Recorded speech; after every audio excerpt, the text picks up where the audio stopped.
అందరికీ వందనాలు, స్తోత్రాలు.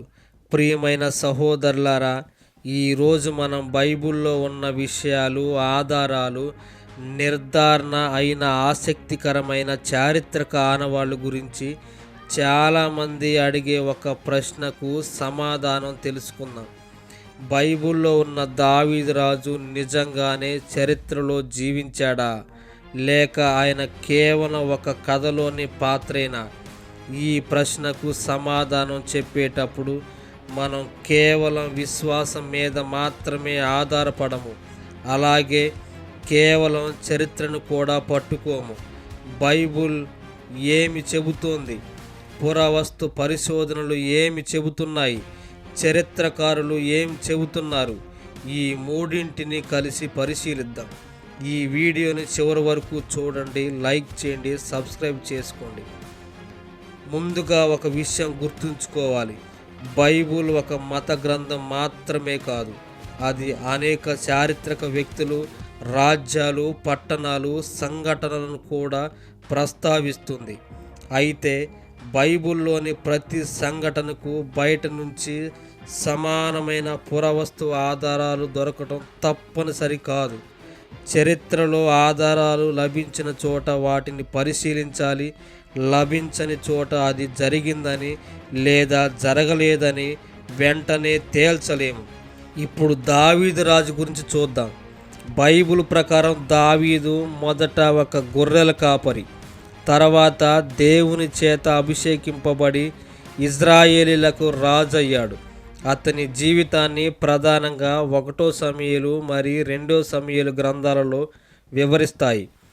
గొల్యాతును ఓడించటం, యెరూషలేమును రాజధానిగా చేయటం, ఇజ్రాయేలు రాజ్యాన్ని బలపరచడం వంటి సంఘటనలు అక్కడ ఉన్నాయి.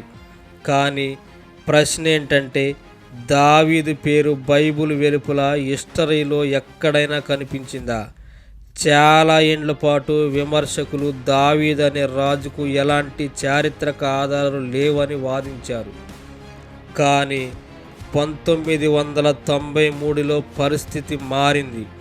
ఆ సంవత్సరం ఉత్తర ఇజ్రాయెల్లోని టెల్డాన్ అనే పురావస్తు ప్రదేశంలో ఒక శిలాశాసనం బయటపడింది.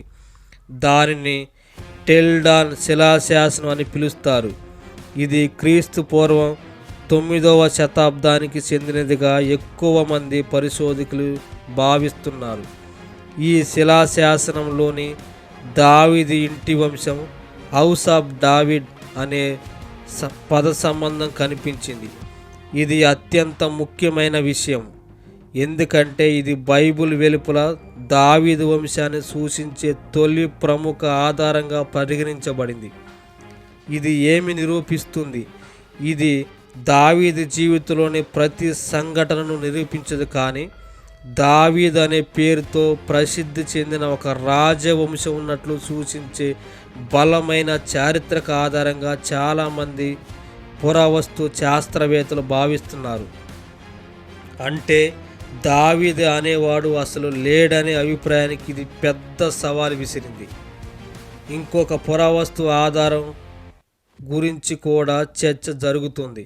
అదే మేషా శిలాశాసనం. కొంతమంది పరిశోధకులు ఇందులో కూడా దావీదు వంశానికి సంబంధించిన సూచన ఉండొచ్చని అంటారు. అయితే దీనిపై అందరికీ ఒకే అభిప్రాయం లేదు. కొందరు అంగీకరిస్తారు, మరికొందరు సందేహం వ్యక్తం చేస్తారు. ఇక్కడ మనం నిజాయితీగా ఉండాలి. చరిత్రలో అన్ని విషయాలపై 100% ఏకాభిప్రాయం ఉండదు. అందుకే ఆధారాలు ఏ మేరకు ఏమి చెబుతున్నాయో అంతవరకే చెప్పాలి. ఇప్పుడు మరో ప్రశ్న వస్తుంది, దావీదు నిజంగా అంత పెద్ద సామ్రాజ్యాన్ని పాలించాడా? ఈ విషయంపై కూడా పరిశోధకుల మధ్య భిన్నాభిప్రాయాలు ఉన్నాయి. కొందరు ఆయన కాలంలో బలమైన రాజ్యం ఉండేదని భావిస్తారు, మరికొందరు అది బైబిల్లో వర్ణించినంత పెద్దది కాకపోవచ్చని అంటారు. అయితే ఎక్కువ మంది పరిశోధకులు దావీదు అనే చారిత్రక వ్యక్తి ఉండే అవకాశాన్ని పూర్తిగా తిరస్కరించడం లేదు. ముఖ్యంగా టెల్డాన్ శిలాశాసనం వెలుగులోకి వచ్చిన తరువాత ఈ చర్చలో మార్పు వచ్చింది. బైబిల్ కూడా దావీదును పరిపూర్ణుడిగా చూపించదు. అతని విజయాలతో పాటు అతని లోపాలను కూడా స్పష్టంగా నమోదు చేస్తుంది. బత్షెబాతో జరిగిన సంఘటన, యూరియా మరణం, కుటుంబ సమస్యలు ఇవన్నీ బైబిల్ దాచిపెట్టలేదు. ఒక రాజును మహిమపరచాలనుకుంటే రచయితలు సాధారణంగా ఇటువంటి విషయాలను దాచిపెడతారు. కానీ బైబిల్ వాటిని కూడా నమోదు చేసింది. దీనిని కొంతమంది చరిత్రకారులు బైబిల్ కథనాలను నిజాయితీకి ఒక సూచనగా పరిగణిస్తారు. ప్రియమైన సహోదరులారా, ఈరోజు నేను చెప్పే విషయం ఏమిటంటే, బైబిల్ దావీదును ఇశ్రాయేలు రాజుగా పరిచయం చేస్తుంది. టెల్డాన్ శిలాశాసనం దావీదు ఇంటి వంశం అనే ప్రస్తావనతో ఒక ముఖ్యమైన చారిత్రక ఆధారాన్ని అందిస్తోంది. కొన్ని ఇతర పురావస్తు ఆధారాలపై ఇంకా పరిశోధనలు కొనసాగుతున్నాయి. దావీదు జీవితంలోని ప్రతి సంఘటనకు బయట ఆధారం లేకపోయినా ఆయన ఉనికికి పూర్తిగా తిరస్కరించటం నేటి పరిశోధన ప్రకారం సులభం కాదు. ముఖ్యంగా టెల్డాన్ శిలాశాసనంలోని హౌస్ ఆఫ్ డేవిడ్ అనే ప్రస్తావన దీనికి బలమైన ఆధారంగా పరిగణించబడుతుంది. అయితే బైబిల్లో దావీదు గురించి చెప్పబడిన ప్రతి సంఘటనను పురావస్తు శాస్త్రం పూర్తిగా నిర్ధారించిందని చెప్పడం సరైనది కాదు. కొన్ని అంశాలకు ఆధారాలు ఉన్నాయి, కొన్ని అంశాలపై ఇంకా పరిశోధనలు కొనసాగుతున్నాయి. కాబట్టి నిజాయితీగా చెప్పాలంటే దావీదు చరిత్ర వ్యక్తి అయ్యే అవకాశానికి బలమైన ఆధారాలు ఉన్నాయి. ఆయన వంశం ఉనికిని సూచించే పురావస్తు ఆధారాలు లభించాయి. ఆయన జీవితంలో అన్ని సంఘటనలకు సమానమైన బాహ్య ఆధారాలు ఇంకా లభించలేదు. చరిత్ర పరిశోధన ఇప్పటికీ కొనసాగుతుంది. ఈ విషయం మనకు ఒక ముఖ్యమైన పాఠం నేర్పుతుంది. విశ్వాసం మరియు చరిత్ర ఒకే విషయం కావు, కానీ కొన్ని సందర్భాల్లో ఇవి ఒకదానికొకటి మద్దతు ఇవ్వగలవు.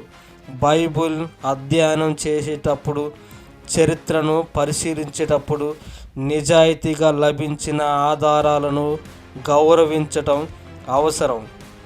ప్రియమైన సహోదరులారా, ఈ వీడియో ద్వారా మీకు కొత్త విషయాలు తెలిసి ఉంటే మీ అభిప్రాయాన్ని కామెంట్లో తెలియజేయండి. ఇలాంటి బైబిల్ మరియు చారిత్రక ఆధారాలతో మరిన్ని వీడియోలు చూడాలంటే మా ఛానల్ని సబ్స్క్రైబ్ చేసుకోండి. ఈ వీడియోను మీ స్నేహితులతో పంచుకోండి. దేవుడు మిమ్మును ఆశీర్వదించునుగాక. ఆమేన్.